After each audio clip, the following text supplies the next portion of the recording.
తాను ఎమ్మెల్సీకి రాజీనామా చేస్తానన్నారు జీవన్ రెడ్డి. ఎమ్మెల్సీ పదవికి రాజీనామా చేసి పల్లెలన్నీ తిరుగుతానని చిట్చాట్లో చెప్పారు. ప్రజల అభిప్రాయం మేరకు నిర్ణయం తీసుకుంటానని తెలిపారు. కాంగ్రెస్ ఇన్ఛార్జ్ మున్షీ తనతో మాట్లాడారని, నిన్నటి నుంచి మంత్రులు మాట్లాడుతున్నారని చెప్పారు. ఏ పార్టీ నుంచి తనకు కాల్స్ రాలేదన్న జీవన్ రెడ్డి ఏ పార్టీ తనను ప్రభావితం చేయలేదన్నారు. అంతేకాదు ఇప్పట్లో ఏ పార్టీలోకి వెళ్లాలని అనుకోవట్లేదన్నారు. మరోవైపు ఎమ్మెల్సీ జీవన్ రెడ్డికి బుజ్జగింపుల పర్వం కొనసాగుతోంది. జీవన్ రెడ్డి ఇంటికి ప్రభుత్వ విప్ అడ్లూరి లక్ష్మణ్ వెళ్లారు. జీవన్ రెడ్డితో సంప్రదింపులు చేస్తున్నారు లక్ష్మణ్. రాజీనామా ఆలోచన ఉపసంహరించుకోవాలని జీవన్ రెడ్డిని కోరుతున్నారు లక్ష్మణ్.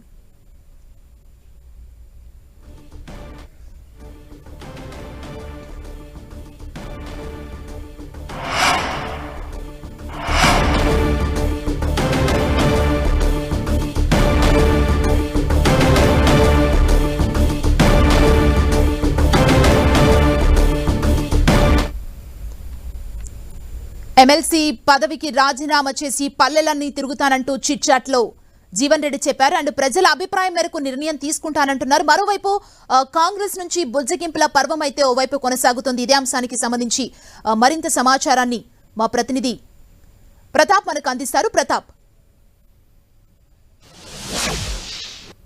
ప్రజెంట్ అయితే ఎమ్మెల్సీ జీవన్ రెడ్డి నివాసం వద్ద ఉన్నాను. జీవన్ రెడ్డి అయితే చాలా హట్ అయిన పరిస్థితి కనపడతా ఉంది. ఆయనను బుజ్జగించేందుకు ఒకవైపు ప్రభుత్వ వైపు అడ్లూరు లక్ష్మణ్ కూడా రావడం జరిగింది. కొంతమంది ముఖ్యమైన నేతలంతా కూడా ఆయనతో భేటీ కావడం జరిగింది. ఈ అంశానికి సంబంధించి ఆయనతో మాట్లాడుతూ ఉన్నారు. అయితే జీవన్ రెడ్డి మాత్రం ఈ విషయంలో పార్టీ తీసుకున్న నిర్ణయం పట్ల కాస్త అసంతృప్తి అయితేగా ఉన్నారు. అయితే ప్రజెంట్ ఇతర పార్టీల నుంచి గెలిచిన ఎమ్మెల్యేలను తీసుకునే విషయానికి సంబంధించి కూడా సీరియస్గా అయితే కనపడతా ఉంది.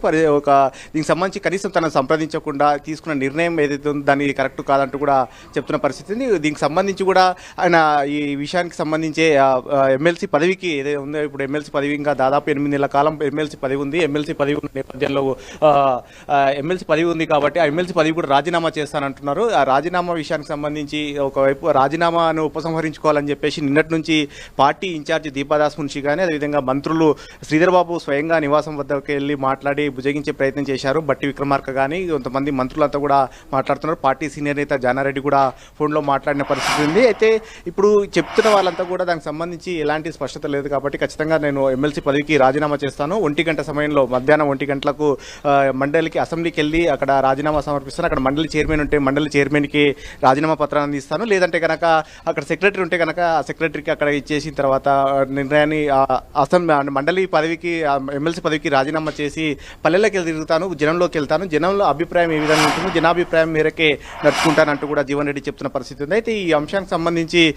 ఒకవైపు బుజ్జగించే ప్రయత్నం కూడా చేస్తున్నారు. కాంగ్రెస్ పార్టీకి సంబంధించిన నేతలంతా కూడా చేస్తున్న ప్రయత్నం అయితే ఉంది. మరోవైపు విప్ అడ్లూరి లక్ష్మణ్ కూడా ఉదయం నుంచి ఇక్కడికి రావడం జరిగింది. జీవన్ రెడ్డితో మాట్లాడే ప్రయత్నం కూడా చేశారు. ఆయన మాట్లాడినప్పుడు కూడా జీవన్ రెడ్డి మాత్రం ఆయన ఏదైతే నిర్ణయం తీసుకుంటున్నారో ఆ నిర్ణయం విషయంలోనే ముందుకు వెళ్తానంటున్నారు. ప్రజెంట్ అయితే ఖచ్చితంగా మండలి ఎమ్మెల్సీ పదవికి రాజీనామా చేసిన తర్వాత జనంలోకి వెళ్తాను. ప్రజెంట్ ఏవైతే కొన్ని వార్తలు వస్తున్నాయో, రూమర్స్ వస్తున్నాయో ఆ రూమర్స్ కూడా వాస్తవం లేదు. ఎవరు కూడా తనతో బీజేపీ నేతలు కానీ బీఆర్ఎస్ నేతలు కానీ ఎవరు మాట్లాడే సాహసం చేయలేదు. ఇతర పార్టీల ఎజెండాను తన ఎట్టి పరిస్థితుల్లో నువ్వు తీసుకెళ్లను, నేను ఒక ఐడియాలజీ ఉన్న వ్యక్తిని, ముఖ్యంగా పార్టీకి సంబంధించి ఒక లైన్తో పనిచేసే వ్యక్తిని, మొదటి నుంచి ఒక సీనియర్ రాజకీయ నేతగా ఉన్నాను కాబట్టి ఇతర మైండ్ సెట్కు ఇక్కడ కూడా నేను తలొగ్గే పరిస్థితి లేదంటూ కూడా జీవన్ రెడ్డి చెప్తున్న పరిస్థితి అయితే ఉంది. ఖచ్చితంగా ఏదైతే నిర్ణయం ఉంటుందో ప్రజల అభిప్రాయం మేరకు ప్రజలను తీసుకునే నిర్ణయానికి తాను కట్టుబడి ఉంటానంటూ కూడా జీవన్ రెడ్డి చెప్తున్నారు. అయితే ప్రజెంట్ ఈ ఎమ్మెల్సీ పదవికి రాజీనామా చేసిన తర్వాత జనంలోకి వెళ్ళి జనం ఏదైతే నిర్ణయం చెప్తారో, ముఖ్యంగా జగిత్యాల ప్రాంతానికి సంబంధించి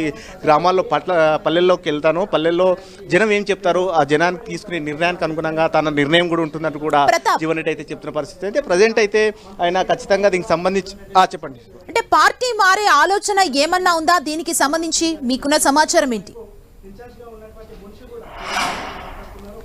ప్రజెంట్ అయినా మీడియాతో కూడా కాసేపు అంటే రిపోర్టర్తో చిట్చాట్గా మాట్లాడుతూ కూడా చెప్పిన పరిస్థితి అయితే ఉంది. ముఖ్యంగా ఎట్టి పరిస్థితులలో ప్రస్తుతం అయితే ఏ పార్టీలోకి వెళ్ళే ఆలోచన లేదు. ఎవరు కూడా తనను మైండ్ డైవర్ట్ చేసే ఆలోచన అయితే లేదు. తన సీనియర్ నేతను ఏం చేయాలనేది ఖచ్చితంగా నాకు ఒక ఆలోచన ఉంటుంది. ఎవరి ఆలోచన ఒక ఇడెన్ ఎజెండాను ఎవరి ఎజెండాను నేను తీసుకెళ్లే ప్రసక్తి లేదంటూ కూడా చాలా స్పష్టంగా చెప్తున్న పరిస్థితి ఉంది. ముఖ్యంగా ఏ పార్టీలోకి వెళ్ళను, కేవలం ఎమ్మెల్సీ పదవికి మాత్రమే తనకు 8 నెలల పదవీ కాలం ఉంది. ఎమ్మెల్సీ పదవికి మాత్రం ఖచ్చితంగా రాజీనామా రాజీనామా చేసి జనంలోకి వెళ్తాను, జనం ఇచ్చే నిర్ణయం మేరకు ప్రెసిడెంట్ అయితే కాంగ్రెస్ పార్టీకి రాజీనామా చేయబోను, కాంగ్రెస్ పార్టీలోనే కొనసాగుతాను, కాంగ్రెస్ పార్టీ ఏం నిర్ణయం తీసుకుంటుంది అనేది కూడా చూడాల్సి ఉంటుంది.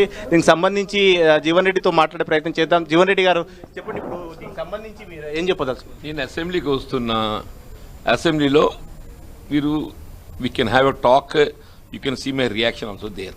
సార్, చాలా వరకు ఇతర పార్టీల వాళ్ళు ఏదో సంప్రదింపులు చేస్తున్నారు. ఇప్పుడు బాబు, ఇప్పుడు రాజకీయంగా నిర్ణయం అనేది నా మీద ఆధారపడి ఉంటుంది. ఇవాళ ఏ రాజకీయ పార్టీతో గత 4 దశాబ్దాలుగా అనుబంధం కలిగి ఉన్నానో ఆ రాజకీయ పార్టీ నాకు గౌరవం ఇచ్చింది. నేను ఒక పార్టీకి, ఆ పార్టీకి క్రమశిక్షణ గల కార్యకర్తగా పనిచేసింది. It's a fact, party has also given me so many opportunities. నన్ను ఎక్కడ కూడా తక్కువ చేస్తున్న భావన లేదు. కానీ ఇవాళ ఏదైతున్నదో ఇది ఆల్ ఆఫ్ సడన్ ఇవాళ అంటే మరి ఏ పరిస్థితి లోపల ఎందుకు ఇటువంటి నిర్ణయం తీసుకుంటున్నో తెలియదు. కానీ ఏదైతుందో వాస్తవంగా కాంగ్రెస్ పార్టీ సంపూర్ణ సంఖ్యాబలం కలిగి ఉంది, సుస్థిరంగా ఉన్నది. ఇవాళ 65 మంది శాసనసభ్యులు కలిగి ఉన్నారు.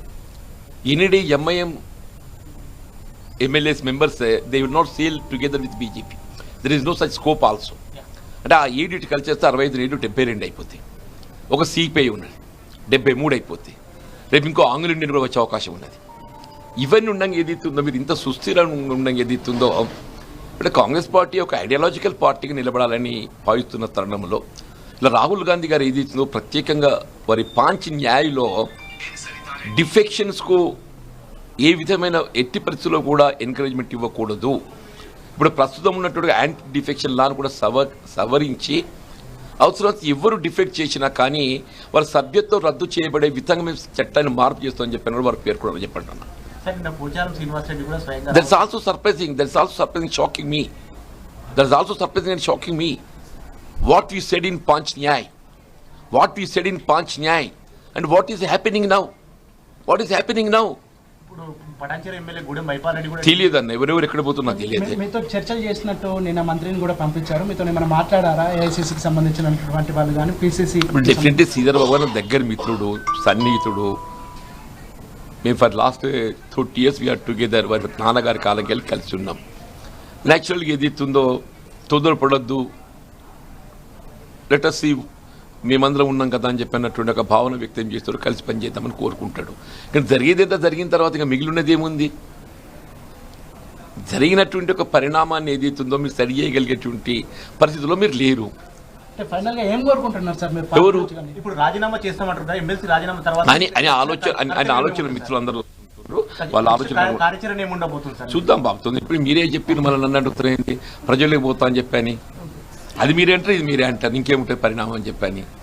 రైట్. దీనికి సంబంధించి జీవన్ రెడ్డి చెప్తున్నారు. లక్ష్మణ్ కూడా ఉన్నారు, విప్పు లక్ష్మణ్తో కూడా మాట్లాడుతున్నాం. సార్, లక్ష్మణ్ గారు చెప్పండి, మీరు జీవన్ రెడ్డి గారితో కూడా మాట్లాడుతున్నారు, ఏంది అసలు నెక్స్ట్?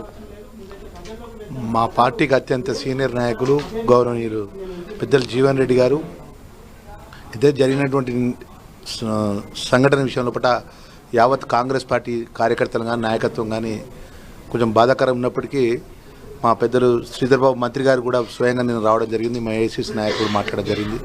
చూద్దాం మరి పెద్దల యొక్క నిర్ణయం ఎట్లున్నప్పటికీ మా నిర్ణయాన్ని పార్టీ అధిష్టానం దృష్టికి తీసుకెళ్లే ప్రయత్నం చేశారు. తప్పకుండా అండి. నిన్న పెద్దలు శ్రీధర్ బాబు గారు ఏఐసీకి సంబంధించినటువంటి నాయకత్వానికి, అదేవిధంగా రాష్ట్ర ఇన్ఛార్జ్ గారికి అందరితో స్వయంగా మాట్లాడడం కూడా జరిగింది. ఏదేమైనా కూడా పార్టీకి మాకు పెద్ద దిక్కు, మా అందరికి కూడా, అంటే మాకు కూడా వ్యక్తిగతంగా. ఇది లక్ష్మణ్ చెప్తున్నది. మొత్తం మీద జీవన్ రెడ్డి ఏవైతే ఈ విషయానికి సంబంధించి ఆయనకు జీవన్ రెడ్డికి పార్టీ అండగా ఉంటున్నట్టు కూడా లక్ష్మణ్ కూడా చెప్తున్నారు. దీనికి సంబంధించి పార్టీ అధిష్టానం దృష్టి కూడా తీసుకెళ్లి ఖచ్చితంగా జీవన్ రెడ్డి ప్రయారిటీకి సంబంధించి కూడా ఖచ్చితంగా డిస్కషన్ చేస్తామని కూడా చెప్తున్నారు. మరోవైపు జీవన్ రెడ్డి మాత్రం ఖచ్చితంగా ఈ ఏదైతే ఇష్యూ జరిగిన దానికి సంబంధించి ఎమ్మెల్యేలు చేర్చుకునే విషయానికి సంబంధించి యాంటీ డిఫెన్స్, అంటే రాహుల్ గాంధీ గతంలోనే చెప్పారు, పార్టీ ఫిరాయింపులకు సంబంధించి చేర్చుకున్న వెంటనే ఎమ్మెల్యే పదవి కానీ ఎంపీ పదవి కానీ అనర్హత వేటు పడాలని చెప్పేసి గతంలో చెప్పాం. అలాంటి పరిస్థితుల నేపథ్యంలో ఇలాంటి ఫిరాయింపులు జరగడం అనేది కూడా దురదృష్టకరమైనట్టుగా మాట్లాడే ప్రయత్నం చేస్తారు. సో మొత్తం మీద ఈ ఇష్యూకి సంబంధించి పార్టీ ఎలాంటి నిర్ణయం తీసుకుంటుంది అనేది కూడా చూడాల్సి ఉంటుంది. ఒకవైపు ఇదంతా జరుగుతున్న నేపథ్యంలో మరోవైపు పటాన్చెరు ఎమ్మెల్యే గూడెం మైపాల్ రెడ్డి కూడా ఢిల్లీకి చేరుకోవడం జరిగింది. ఆయన ఈరోజు ఢిల్లీలో కాంగ్రెస్ పార్టీలో చేరబోతున్నట్టు కూడా వార్తలు వస్తున్న పరిస్థితి. ప్రజెంట్ ఆయన కాంగ్రెస్ పార్టీకి సంబంధించిన ముఖ్యమైన నేతలతో కూడా సంప్రదింపులు చేస్తున్నారు. ఆయన కూడా మరి కాసేపట్లో కాంగ్రెస్ తీర్థం పుచ్చుకోబోతున్నారు. ఒకవైపు చేరికల అంశానికి సంబంధించి ఇష్యూ జరుగుతున్న నేపథ్యంలో మరోవైపు ఎమ్మెల్యేలు ఇతర మరి మిగతా నియోజకవర్గాలకు సంబంధించిన ఎమ్మెల్యేలు వారు చేర్చుకునే కార్యక్రమం అయితే వేగవంతం జరిగిందని చెప్పి మొత్తం మీద ఈ ఇష్యూ ఫైనల్గా ఎటువైపు దారి తీస్తుంది అది కూడా చూడాల్సి ఉంటుంది. Thank you Pratap.